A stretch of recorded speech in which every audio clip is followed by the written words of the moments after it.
My name is Mara Weston, and I was 31 years old when my fiance sat across from me at our kitchen table on a Tuesday evening and told me he had met someone else. Not a stranger, not someone I had never heard of. Someone from his office, someone he had mentioned in passing 3 times across 6 months in the specific casual way that people mention someone they are hoping you will not look at too carefully. I had not looked too carefully. I had trusted him the way I had trusted him across 3 years of a relationship that I had believed was the most honest thing in my life. I had trusted him the way you trust someone when you have decided they are worth the specific vulnerability of being completely known by another person. He said her name. He said it had been happening for a while. He said he was sorry, but he thought honesty now was better than dishonesty later. And he used the word honest like it was a virtue he was demonstrating rather than a damage he was reporting. I looked at him across the kitchen table we had picked out together at a furniture store on a Saturday afternoon 14 months ago. I looked at the coffee mug in front of me that had a chip on the handle I had been meaning to throw away for 6 months and had kept not throwing away. I looked at the window above the sink where we had hung a plant that had died in October and that neither of us had taken down. I said, "Okay." He said, "Okay." I said, "Okay." I picked up my bag, I stood up, I walked to the door. He said, "Mara, we should talk about this." I said, "I know." I said, "Just not right now." I went to the parking garage, I sat in my car. I did not cry immediately. I sat for 22 minutes and I thought about 3 years and a kitchen table and a chipped mug and a dead plant. And the specific way trust feels when it is removed, not like something taken, but like a floor that was never there. Before I tell you what happened 6 months later, please hit like and subscribe. Drop your city in the comments. I love knowing where you are when you listen to this. Now let me tell you about the invitation I did not receive and walked in anyway. I did not fall apart after Derek left. I want to be honest about that, because the honest version is more useful than the version where I pretend the first 2 weeks were fine and I was composed and functional from the beginning. The first 2 weeks were not fine. I cried in the mornings before work with the specific efficiency of a person who has allocated a specific window for something and intends to be finished with it before she has to be professional. I called my best friend Simone every evening and talked until I ran out of words and then sat on the phone in silence until she said goodnight. I ate cereal for dinner 4 times in 1 week because cooking felt like a decision I could not make.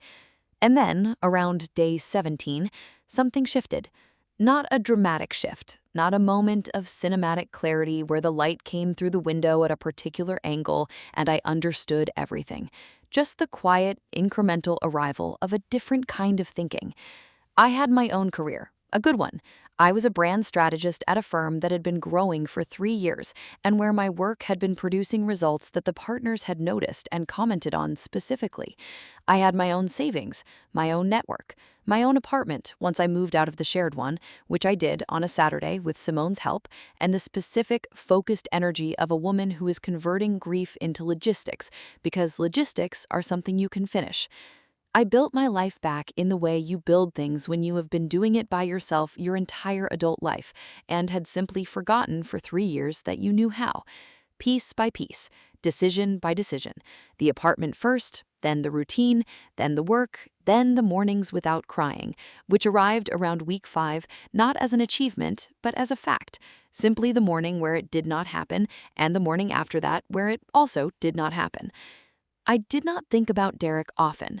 When I did, it was not with anger, which surprised me, but with the specific neutral curiosity of a person reviewing a decision they made and understanding it differently from a distance. I had loved him. That had been real. What he had done had not changed the reality of what I had felt. It had changed what I understood about what he had felt. Those are different things, and keeping them separate is how you move forward without becoming someone who cannot trust again. 6 months after the Tuesday at the kitchen table, Simone called me on a Thursday evening while I was reviewing a client deck and said, "Mara, I need to tell you something." I said, "What?" She said, Derek is having an engagement party next Saturday. I said nothing for a moment. Then I said, okay. She said, I thought you should know from me. I said, I appreciate that. She said, are you okay? I said, I am fine. I said, I was not going to attend anyway. She said, there is something else. I said, what? She said, I have been asked to attend by a mutual friend. She said, I am not going, but I thought you should know the venue. I said, where? She told me. I said, I see. The venue was a place I knew, not casually, specifically. I had been there before, in a professional capacity, and as Simone was telling me the name of the venue, my phone buzzed with a second call, a number I recognized, the venue's event director calling me. I said, Simone, I have to call you back. The event director's name was Claire Fontaine, and she'd worked with me 8 months earlier on an event activation event I had managed for one of my firm's largest clients. We had worked well together. She was organized and creative and had the specific professional warmth of someone who understood that events were about people and not only logistics. When the event was over, she had said, Mara, if you ever need anything from us, please call me directly. I had filed that in the category of professional courtesy and moved on. She was calling me now because she had a problem. Her assistant had double booked the venue for the following Saturday. 2 events, Derek's engagement party in the main hall and a corporate dinner in the East Wing that Claire had confirmed with my firm's client 3 weeks earlier, a confirmation she had discovered when she reviewed her calendar that Thursday evening and realized that the booking for Derek's party had been made by his new fiancée directly with a junior member of the venue staff who had not checked the master calendar. Claire was calling me because I was the point of contact on the corporate dinner. She needed to discuss options. She was apologetic and professional and genuinely distressed in the way of someone who runs a venue on reputation and understands exactly what a double booking means for that reputation. I listened to everything she said. I asked 2 clarifying questions, and then I said, Claire, I want to propose a solution. The corporate dinner could proceed in the East Wing as planned. The engagement party in the main hall could also proceed as planned. The 2 events did not need to share space. What they needed was a shared point of coordination for the evening to ensure both ran smoothly without interference. Claire said, that is exactly what we need. She said, would you be willing to come on Saturday evening to oversee the coordination from our side? She said, I would compensate you for your time, and I would be personally grateful. I said, Claire, I will be there. I said, I know the venue. She said, I know you do. That is why I called you. I put the phone down. I sat at my desk for a moment. I thought about Derek at his engagement party in the main hall. I thought about me in the same building in a professional capacity with a legitimate reason to be there that had nothing to do with him and everything to do with my own professional relationships and the quality of the work I had done 8 months ago. My grandmother used to say that the best things that happen to you arrive wearing the clothes of inconvenience. A double booking at an upscale venue, Claire Fontaine's distressed phone call, an evening I had not planned on attending, that I was now going to attend in the best possible way. I called Simone back. I told her.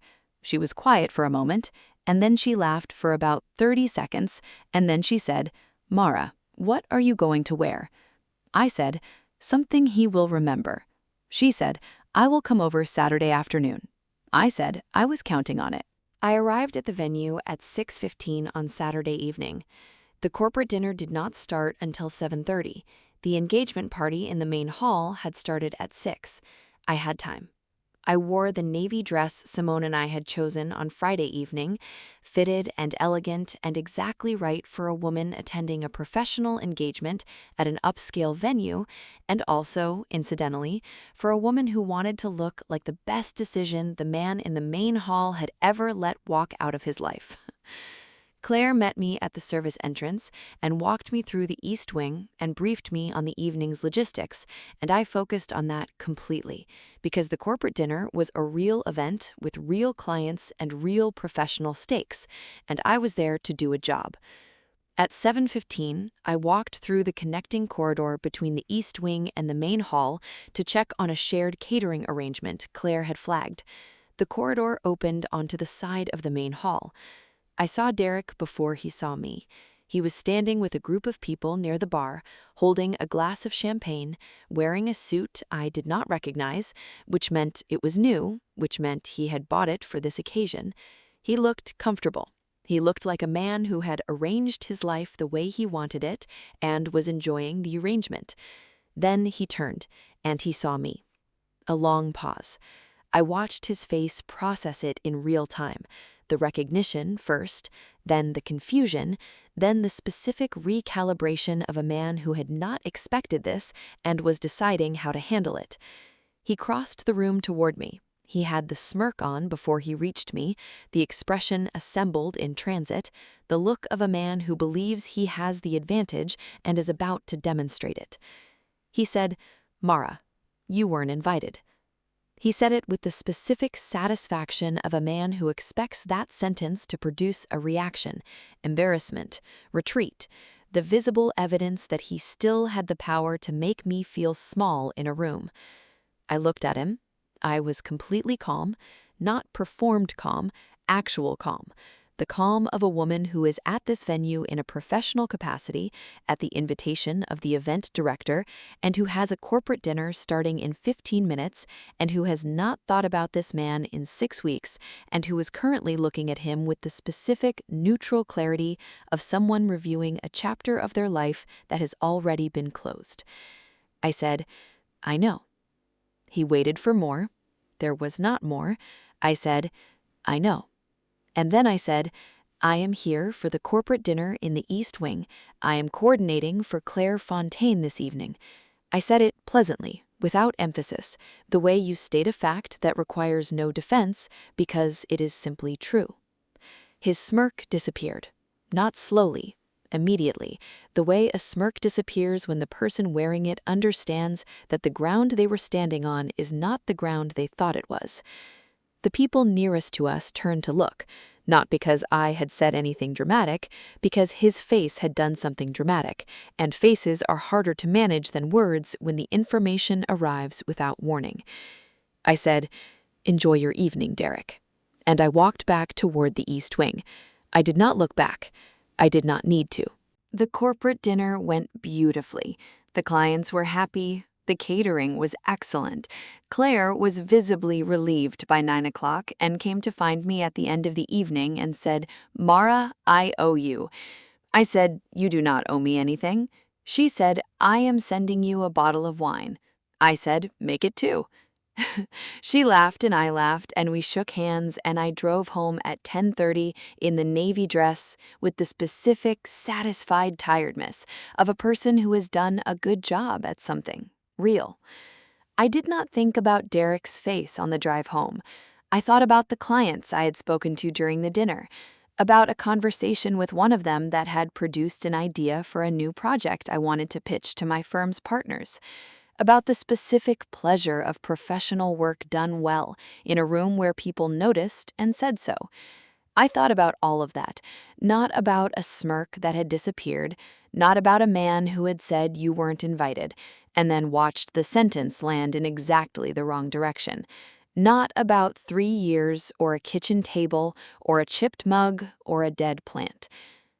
Those things were behind me, genuinely behind me, not suppressed, not avoided, not managed with the effortful daily decision to not think about them, simply past, the way things become past when you have actually moved through them rather than around them.